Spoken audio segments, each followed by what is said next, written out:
Assalamualaikum warahmatullahi wabarakatuh. Kembali lagi di channel Marsha Subiakto.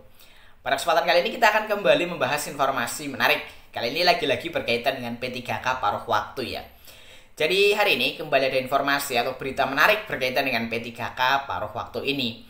Berita atau informasinya membahas berkaitan dengan urutan prioritas pelamar gitu ya. Bukan pelamar ya, urutan prioritas kategori honorer yang akan atau kemungkinan bisa diangkat menjadi P3K paruh waktu gitu ya. Dari mulai R1 pendataan, R2 pendataan, R3 itu adalah honorer-honorer yang masuk dalam database PKN ya. Kemudian R3B, R3T, kemudian ada juga tenaga non ASN yang tidak masuk atau non database PKN.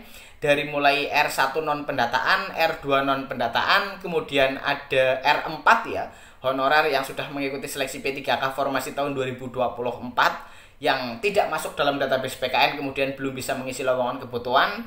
Dan yang terakhir ada R5 ya, atau guru yang sudah mendapatkan atau sudah memiliki PPG ya, sertifikat pendidikan profesi guru atau PPG. Jadi ada 9 kategori urutan P3K paruh waktu. Jadi kemungkinan ini adalah urutan siapa saja yang akan diangkat terlebih dahulu sebagai P3K paruh waktu jika instansi belum bisa mengangkat semua honorernya menjadi P3K paruh waktu. Dan untuk lebih jelasnya berkaitan dengan urutan kategori P3K paruh waktu ini, kali ini kita akan coba lihat beritanya ya. Langsung saja, bagi yang penasaran, simak terus.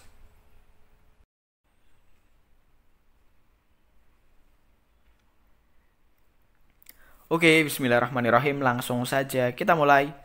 Jadi inilah berita atau informasi terkait dengan kategori honorer prioritas ya, yang bisa atau akan diangkat menjadi P3K paruh waktu.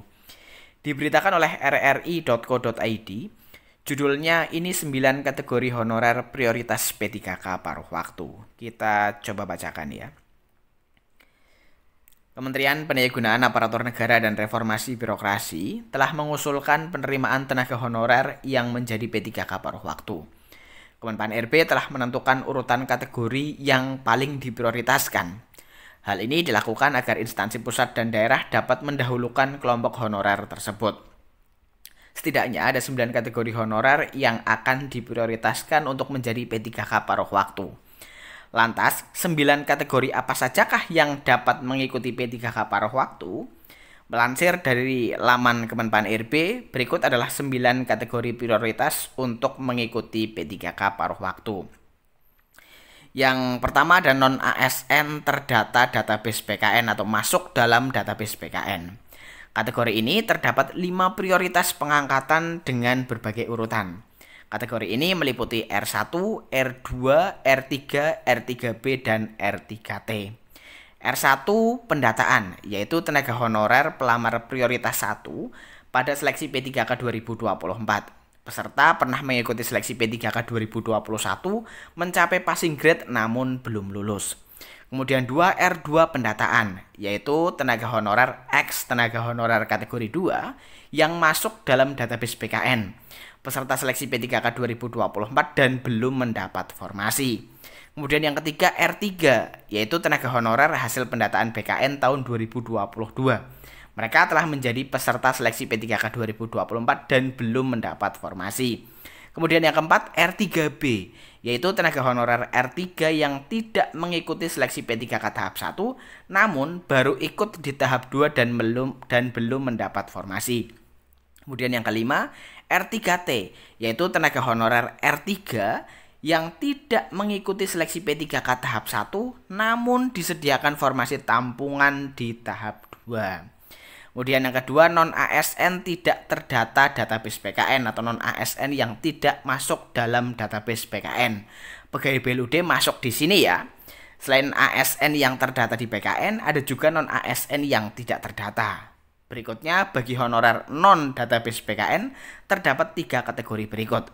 1. R1, 6 R1 non-pendataan. Mereka tenaga honorer R1 yang tidak terdata di database PKN. Kemudian 7, R2 non pendataan adalah ex tenaga honorer K2 yang tidak terdata di PKN. Kemudian 8, R4. Lah ini pegawai BLUD masuk di sini ya. Syaratnya pegawai BLUD tersebut mengikuti seleksi P3K formasi tahun 2024. R4 adalah tenaga honorer yang memiliki masa kerja 2 tahun berturut-turut di instansi pemerintah. Pengakuan tenaga non-ASN kategori ini dikuatkan dengan SPTJM dari pejabat pembina kepegawaian atau PPK. Kemudian yang ketiga atau terakhir adalah peserta P3K jabatan fungsional guru lulusan PPG, pendidikan profesi guru. 9, terakhir ada urutan ke-9 yang ditempati oleh lulusan PPG prajabatan yang melamar formasi jabatan fungsional guru. Mereka disebut dengan R5 sebagai prioritas paling belakang dan hanya untuk jabatan fungsional guru. Demikianlah 9 kategori yang diprioritaskan untuk menjadi P3K paruh waktu. Mekanisme rekrutmen akan mengikuti aturan yang berlaku.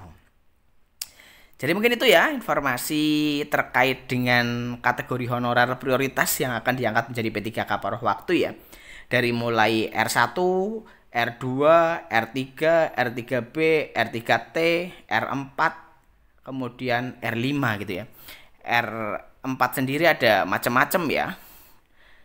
Dari mulai R1 non pendataan, R2 non pendataan, kemudian R4. Jadi itulah urutan prioritasnya. Jadi mungkin itu informasi yang bisa disampaikan pada kesempatan kali ini. Jika ada tanggapan atau pertanyaan berkaitan dengan hal ini, teman-teman bisa tinggalkan di kolom komentar. Terima kasih, mohon maaf bila ada kesalahan. Wassalamualaikum warahmatullahi wabarakatuh.